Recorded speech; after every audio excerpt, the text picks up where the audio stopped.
Olá pessoal, tudo bem? Meu nome é Carolina, sejam bem-vindos ao canal Pelas Páginas da História. Nesse vídeo nós vamos falar sobre as 13 almas do Joelma. Essas 13 almas até hoje, 52 anos depois da tragédia, ainda despertam muita curiosidade, mistério e devoção popular. Há quem defenda que 13 pessoas morreram sem sombra de dúvidas dentro do elevador do Joelma naquele 1º de fevereiro de 1974. Há quem discorde e diga que os 13 corpos sepultados naquela fileira de 13 lápides no cemitério da Vila Alpina em São Paulo são corpos que foram recolhidos em diversos pontos do edifício e que desses corpos apenas um foi retirado do elevador. O único ponto de concordância dessa história é o fato de que, assim como diz a lápide dessas 13 almas, somente Deus conhece seus nomes.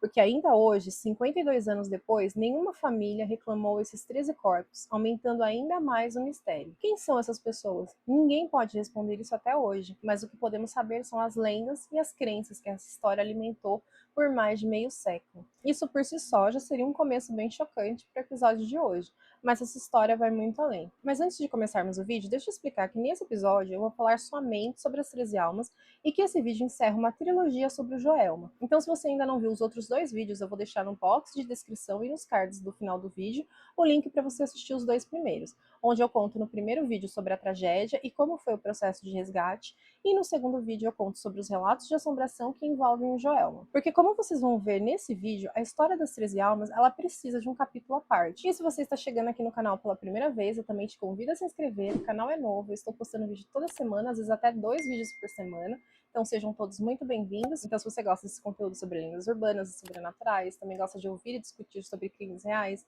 acontecimentos históricos que trazem uma aura de mistério, se inscreve aqui no canal e já dá uma moralzinha logo agora no início do vídeo, clicando no like, porque isso me ajuda bastante. Assim o YouTube entende que o conteúdo é relevante para pessoas que compartilham do mesmo gosto que você e indica para mais pessoas. Agora, sem mais enrolação, bora pro vídeo.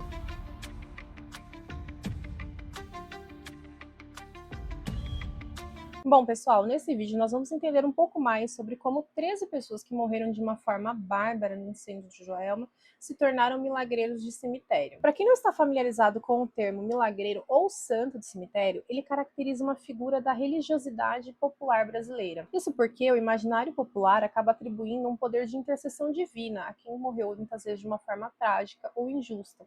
Só que o milagreiro do cemitério, ele não é um santo reconhecido pela Igreja Católica. Por isso ele leva a alcunha de milagreiro ou santo de cemitério. Porém, essa devoção popular não fica somente entre os católicos. Pessoas de diversas religiões e pelos mais diversos motivos se apegam a essa crença. E ao terem a sua graça atendida, elas acabam depositando seu ex-voto no túmulo.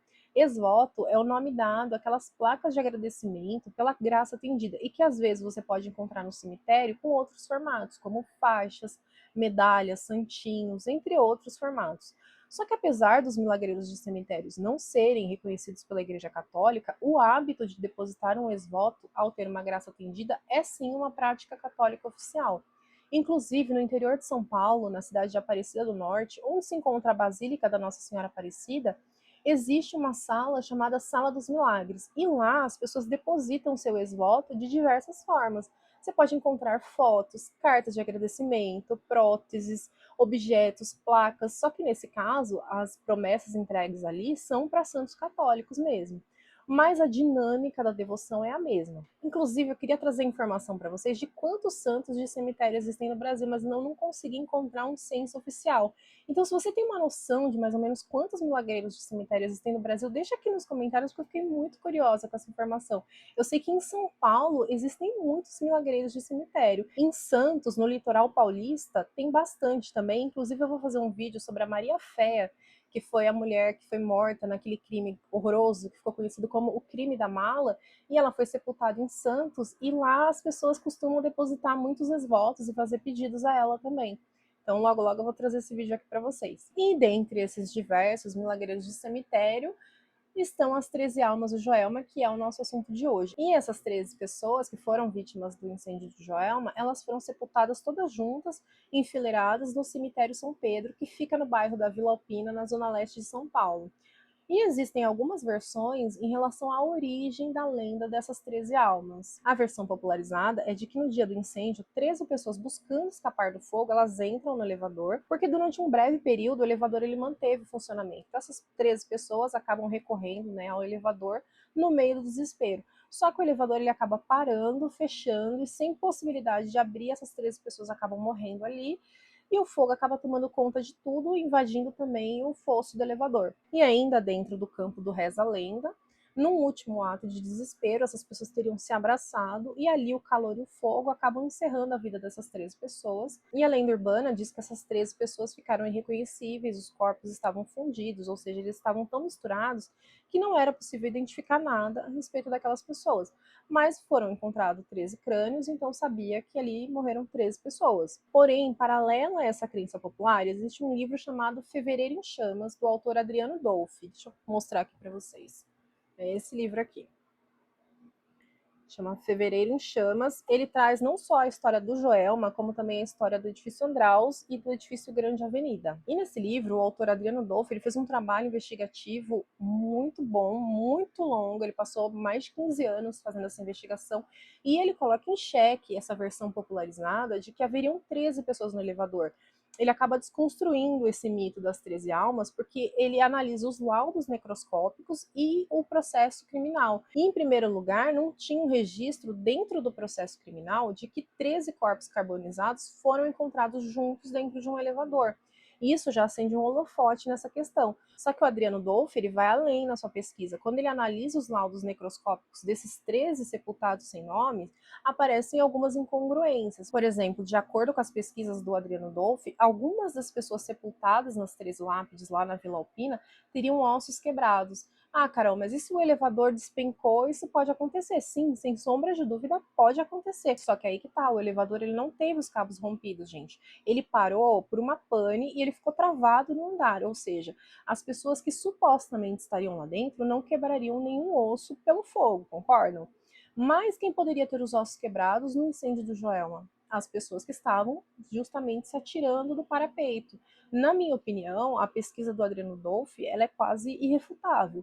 Primeiro, porque ele não levantou suposições, né? Ele se apoiou em documentos oficiais. E segundo, como eu disse, o cara dedicou mais de 15 anos, né, na pesquisa e análise dos laudos necroscópicos, do processo. Para vocês terem ideia, ele estudou mais de 10 mil páginas de documentos oficiais e laudos do IML para apresentar esses fatos que ele traz nesse livro. E foi com essa pesquisa que ele conseguiu concluir que não tinham 13 corpos no elevador, porque nos laudos necroscópicos tinham anotações informando onde os corpos haviam sido recolhidos, sendo alguns da calçada, o que justificava as múltiplas fraturas. Outros, menos fraturados, estavam em espaços que desabaram, e alguns apenas asfixiados, estavam em uma área onde o fogo não chegou, mas a fumaça e o calor tomaram conta muito rápido. Agora, uma questão que nenhuma das versões questiona, nem a lenda, nem o que é trazido na pesquisa do Adriano Dolfi, é que dos 187 mortos naquele dia, somente 13 pessoas não foram identificadas.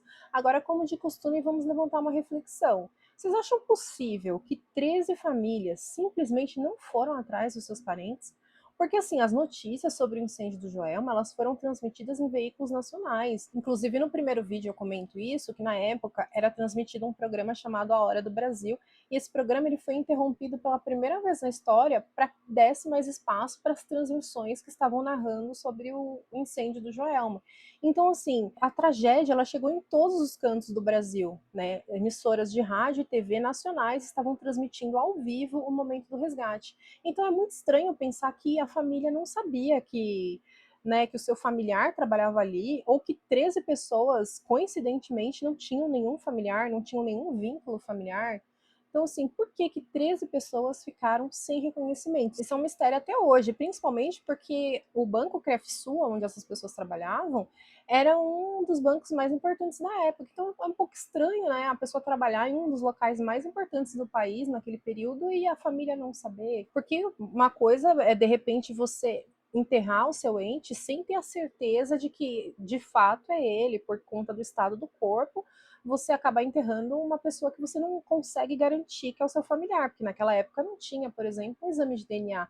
Outra coisa são 13 pessoas serem enterradas sem absolutamente ninguém reclamar, né? Não apareceu um amigo questionando, um familiar, nada. 13 pessoas foram sepultadas sem nenhuma identificação e seguem até hoje sem nenhuma procura. Uma outra informação interessante que o autor Adriano Dolphy traz nesse livro Fevereiro em Chamas é que essas 13 pessoas, elas não foram sepultadas simultaneamente, foram dois grupos de sepultamento. O primeiro grupo, ele ficou no IML por cerca de 5 dias sem que houvesse nenhuma reclamação dos corpos.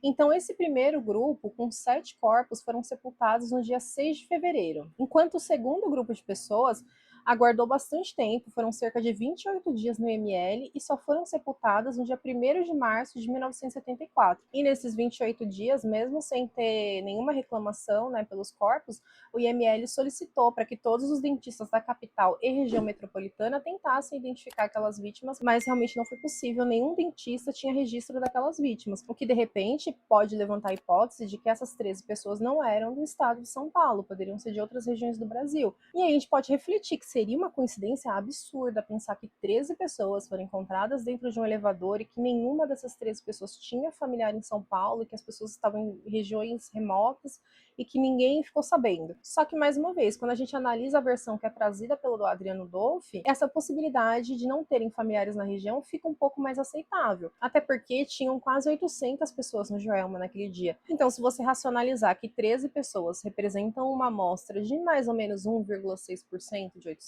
gente, acaba sendo um pouco mais aceitável de que, como essas pessoas estavam em pontos distintos do prédio, de repente eram pessoas que não eram da região, que tinham familiares em locais distantes do Brasil. Mas, sinceramente, na minha opinião, eu acho particularmente difícil que em qualquer lugar do Brasil essa notícia não tivesse chegado a um dos familiares, entendeu? Porque a notícia ela correu realmente à mídia nacional e foi falado por muito tempo, saiu nos jornais, saía na TV em vários programas, era falado no rádio. Então, assim, em algum determinado momento, algum familiar, ainda que não fosse das 13 pessoas, mas algum familiar de alguma dessas vítimas ficaria sabendo. Só que desde o sepultamento, ninguém se apresentou, de lá para cá, nenhum descendente também reivindicou, de repente, algum parentesco com uma dessas 13 pessoas. Então, quem são essas pessoas que até hoje não foram nomeadas e por que não foram, né? Eu acredito que com a tecnologia que nós temos hoje, talvez fosse possível identificar algumas dessas 13 pessoas. Mas como que isso seria feito também, né? Eu particularmente não sei se o Estado pode determinar isso e também se hoje, 52 anos depois, ainda tem material genético, né, nessas vítimas para permitir um reconhecimento. E também como seria feito se ninguém se apresentou, né? Precisaríamos ter, por exemplo, igual nos Estados Unidos, eles têm um banco de DNA, então se, né, fosse possível extrair um DNA dessas vítimas e nós tivéssemos um banco de DNA, talvez fosse possível criar uma correlação com descendentes. Mas por enquanto o que temos é a lenda e a lenda segue firme. O mistério sobre essas 13 pessoas continua e a devoção sobre essas 13 almas também, né? E agora vamos percorrer o caminho do Reza Lenda.